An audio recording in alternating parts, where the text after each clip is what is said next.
हरि ओम केशवाय नमः। ओम नारायणाय नमः। जय श्रीमन नारायण। आज हम यहाँ श्री अयोध्या धाम के श्री लक्ष्मी नारायण चातुर्मास महायज्ञ में श्री श्री 1008 स्वामी पुरुषोत्तमाचार्य जी महाराज के सानिध्य में यहाँ उपस्थित हैं। और जो यह यज्ञ है उस यज्ञ के दरमियान हम सब यहाँ अभी यज्ञ मंडप के अंदर उपस्थित हैं। हमारे सामने हैं यज्ञ के मुख्य आचार्य श्री गौतम जी। तो आज हम गौतम जी को सोच और खोज और उम्मीद फॉर नेशन चैनल में स्वागत करते हुए यज्ञ के संबंध में बातचीत करेंगे। गौतम जी, सबसे पहले आपका हमारे चैनल में स्वागत है। बहुत बहुत धन्यवाद।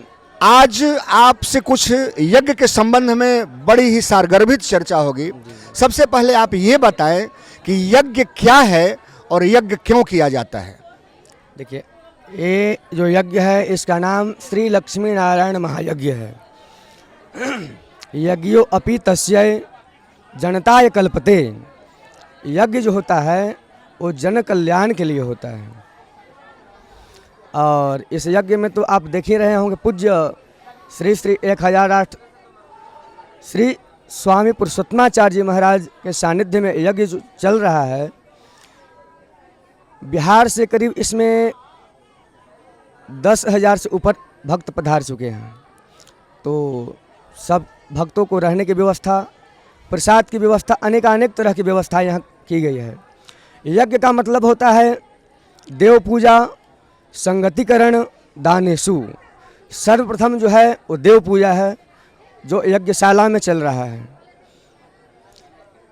ये यज्ञ लक्ष्मी नारायण महायज्ञ जो है और ये 7 तल्ला का जो यज्ञ मंडप है, इस सर्वप्रथम बात करेंगे इस मंडप का नाम क्या होता है।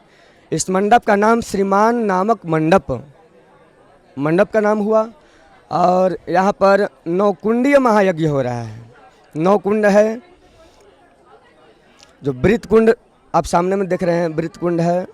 वहाँ पर त्रिकोण कुंड है, अर्धचंद्र कुंड है, योनि कुंड है, आचार्य कुंड है, चतुरस्त्र कुंड है, अष्टास्त्र कुंड है, ये पद्म कुंड इसको कहते हैं, और ये षडस्त्र कुंड है। 9 कुंड है। सभी ग्रहों का, सभी वेदियों का यहाँ पूजन होता है। तो सर्वप्रथम बताएं कि देव पूजा। दूसरी चीज़ है संगतिकरण। तो यहाँ संगतिकरण मंच के माध्यम से, जो मंच के माध्यम से हम सब पूज्य गुरुदेव भगवान के मुखारविंद से या वृंदावन और अयोध्या धाम से भी पधारे कुछ प्रवक्ताओं हैं, वो संगतिकरण करने के लिए हम सभी भक्तों को सिखा रहे हैं। और तीसरी चीज़ है दानेशु, दान के बारे में भी पूज्य गुरुदेव भगवान जो महायज्ञ कर रहे हैं, सभी भक्तों का दान का ही सहयोग है कि आज इतना बड़ा यज्ञ सफल हो पा रहा है। वाह। आप ये बताएं कि श्री लक्ष्मी नारायण चतुर्मास महायज्ञ में एक यज्ञ मंडप का पैमाना क्या है, यज्ञ मंडप में क्या क्या होना चाहिए। आप भी आ जाएं यहाँ। यज्ञ मंडप में क्या क्या होना चाहिए और यज्ञ मंडप का जो आकार और प्रकार कैसा होता है। इस यज्ञ मंडप का प्रकार जो है 51 बाई 51 बाई लंबा, 51 चौड़ा जैसे कि है। बहुत बड़ा यज्ञ मंडप है। 9 कुंडीय जो यज्ञ होता है वो महायज्ञ होता है। ऐसे तो 1 कुंडीय यज्ञ भी होता है, 5 कुंडीय यज्ञ भी होता है, लेकिन जो 9 कुंडीय यज्ञ होता है वो महायज्ञ में शामिल होता है। तो यहाँ पर 9 कुंडीय महायज्ञ हो रहा है। यहाँ पर सभी ग्रहों का, वेदियों का भी पूजा जैसे कि है। अच्छा, अब हमारे साथ कैमरा में जुड़ गए हैं इस यज्ञ के उपाचार्य ऋषि जी। इनका हमारे चैनल सोच और खोज एवं उम्मीद फॉर नेशन में स्वागत है। तो मैं आगे आने वाले समय में इनका भी प्रश्न मैं लूँगा, तो आप बने रहें अभी कि ऋषि जी आप ऐसे कैमरे के फोकस में आ जाएं। तो आचार्य जी, आपसे ये निवेदन है कि आप स्वामी जी के बारे में बताएं कि जो स्वामी जी महाराज इतना बड़ा यज्ञ करवा रहे हैं, यह बहुत ही अलौकिक शक्ति का प्रतीक यहाँ पर मिल रहा है। तो आप स्वामी जी महाराज से कब जुड़े और स्वामी जी महाराज को सबसे पहले कैसे जाने। सर्वप्रथम हमारे पूजनीय, प्रातः स्मरणीय, नित्य वंदनीय गुरुदेव भगवान, इनसे तकरीबन 2005 से हम लोग जुड़े हुए हैं। जब बचपन काल में गुरुकुल में हमारी प्रवेश प्रथम हुई थी, भोरी में हुआ था। और स्वामी जी महाराज के भोरी से कुछ ही दूरी पर जन्म स्थान है। और इसके चलते भी स्वामी जी भोरी स्थान से पूर्व से जुड़े थे, तो हम लोगों का विशेष स्नेह स्वामी जी के प्रति रहा। स्वामी जी भी हम लोगों के प्रति स्नेह रखे। और जब हमारी पढ़ाई भोरी से पूर्ण हो गई तब त्रेत पाली में प्रवेश हुआ। तो स्वामी जी का उस समय हमारे जगत श्री गुरुदेव भगवान के साथ रहना सहना होता था। तो उस समय हम लोग त्रेत पाली में जब गए तो स्वामी जी भोरी स्थान के चलते विशेष हम लोगों से स्नेह रखते थे। इसलिए स्वामी जी की बात ही अलौकिक है। स्वामी जी एक जनमानस की कल्याण, जनताओं के कल्याण और इस भागवतमयी भगवान की यज्ञ के रूप में, एक अनुष्ठान के रूप में समस्त जनमानस के कल्याण के लिए सबको जोड़ने का कार्य किए कि हमारे जनमानस का कल्याण कैसे हो।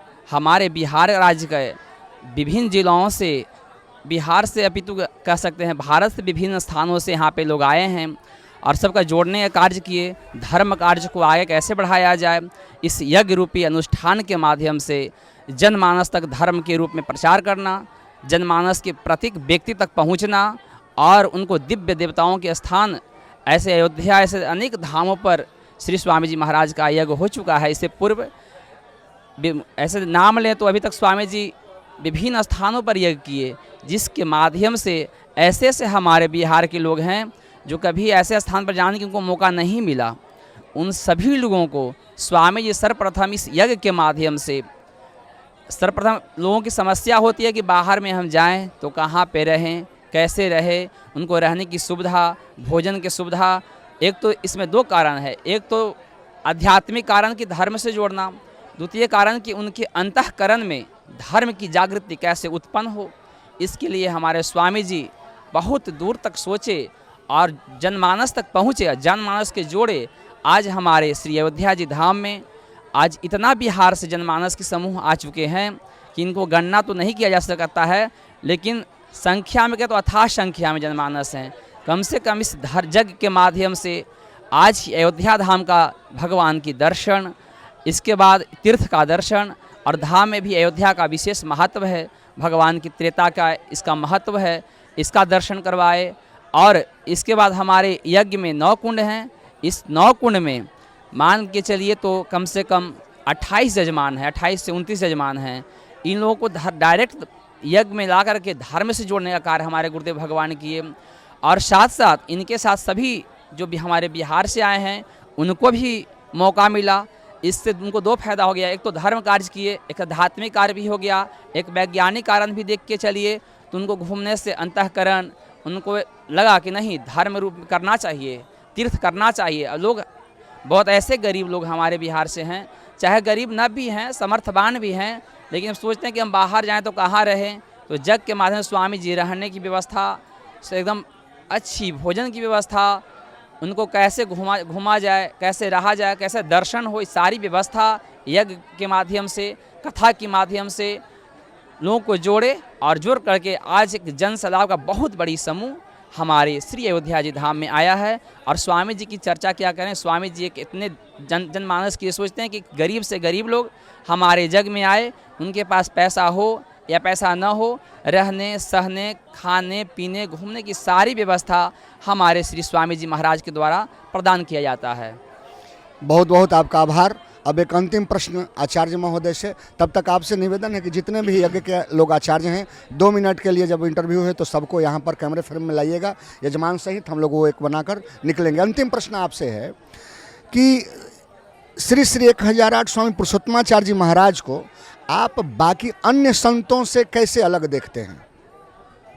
क्या फ़र्क है औरों में और इनमें? देखिए, इनका जो अलग है वो अलग है। सूर्य की किरण, और एक सूर्य होता है, एक किरण होता है, तारा होता है, समझे।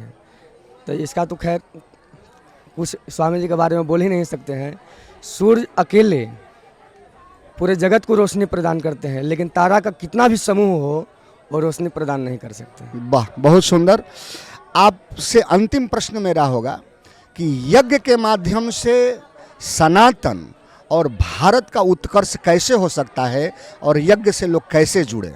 देखिए, हमारा धर्म एक ही चीज़ अपनाता है, जहाँ भी हो एक चीज़ हर जगह मंदिर में होता है, सर्वे भवन्तु सुखिनः सर्वे सन्तु निरामया सर्वे भद्राणि पश्यन्तु मा कश्चित् दुःखभाग् भवेत्। सर्वे भवन्तु सुखिनः। केवल हमारा धर्म या किसी भी मंच से, धार्मिक मंच से ये नहीं कहा जाता है कि हिंदू भवन्तु सुखिनः, नहीं कहा जाता है, कहा जाता सर्वे भवन्तु सुखिनः, सबका कल्याण बहुत हो, सुंदर। कोई भी हो, सबका कल्याण हो। हम सब जगत करते हैं तो संकल्प के माध्यम से भी लोग जजमान भी नाम लेते हैं, हम सब भी नाम लेते हैं, विश्व कल्याण लाभाय, विश्व का कल्याण हो, केवल मेरा भारत का कल्याण ना हो, विश्व का कल्याण हो। मेरा उद्देश्य और सनातन का उद्देश्य यही होता है। बहुत बहुत आपका आभार जो आपने इतना कीमती समय दिया। आपका पूजन का कार्य आगे बाधित न हो, इसलिए हम लोग अपने इस चर्चा परिचर्चा को यहीं विराम देते हैं। आगे हम लोग फिर इस विषय पर अलग से चर्चा करेंगे यज्ञ मंडप के बाहर, चूँकि यज्ञ की जीवंतता लोगों तक जाए, सनातन के लोगों तक जाए, धार्मिक भावों से जुड़े, सनातन के नव परिकल्पना से जुड़े, इसलिए हम लोगों ने यज्ञ मंडप के साथ एक साक्षात्कार आपका लेना चाहा। चलते चलते मैं चाहूँगा कि जो विपुल जी इधर आ जाएं, आचार्य एक और हैं, और मैं कुछ यजमान यहाँ पर हैं, जैसे राजेश भैया, मैं जब भी यज्ञ में आता हूँ तो इनको यजमान के रूप में अवश्य देखता हूँ हर यज्ञ में। तो आप बताएं कि कैसी अनुभूति होती है और क्या कारण है कि हर लक्ष्मी नारायण चतुर्मास महायज्ञ में आप यजमान बनते हैं? अनुभूति बहुत सुंदर होती है और इससे हम लोग संतुष्ट हैं। अभी कैमरा घुमा देंगे, सारे यजमान लोग हैं, सनातन के शक्ति लोग हैं। बिना यजमान के फिर आचार्य की क्या महत्ता, और दोनों आचार्य और यजमान के बीच जो है वो अन्योन्याश्रय का संबंध है। और हमारे साथ जो हैं अभी विपुल जी जुड़ चुके हैं, तो कृपया विपुल जी को ये माइक प्रदर्शित किया जाए। तो आप अपने अनुभव बताएं कि यज्ञ जो है, यज्ञ करवाने के क्रम में आपको कोई कठिनाई भी होती है या फिर यज्ञ के लिए आप लालायित होते हैं आचार्य बनने के लिए? कोई कठिनाई नहीं होती। कोई कठिनाई नहीं होती है। इस यज्ञ को आप किस दृष्टिकोण से देखते हैं? यज्ञ कैसा होना चाहिए, या इस यज्ञ में और क्या होता तो बेहतर होता? यज्ञ तो बहुत सुंदर ही होता है। स्वामी जी महाराज के बारे में आप क्या कहना चाहेंगे? स्वामी जी महाराज को किस रूप में आप देखते हैं? हमारे गुरुदेव भगवान हैं जी। अच्छा, आपके गुरुदेव भगवान हैं। चलिए ठीक। जाते जाते हम इस चैनल के माध्यम से अपने जो सनातन समाज, हिंदू समाज खासकर है, उनसे एक प्रार्थना करना चाहते हैं कि हिंदू समाज जो भी है वो एकजुट बनकर रहे, क्योंकि जब तक अंगूर गुच्छा में रहता है तो उसका कीमत अलग होता है, लेकिन अगर गुच्छा से बिखर जाए तो उसका कीमत बिल्कुल टूट जाता है। तो हम इस चैनल के माध्यम से हिंदू समाज से खासकर प्रार्थना करना चाहते हैं कि आप सब एकजुट होकर सनातन की अलग को जगाते रहें। बहुत सुंदर यज्ञशाला से ये संदेश। चलते चलते एक बार प्रेम से बोले यज्ञ पुरुष देवता की, सत्य सनातन वैदिक हिंदू धर्म की, आचार्य गणों की, सभी यजमानों की, स्वामी जी महाराज की, सत्य सनातन वैदिक हिंदू धर्म की, भारत माता की जय श्रीमन नारायण।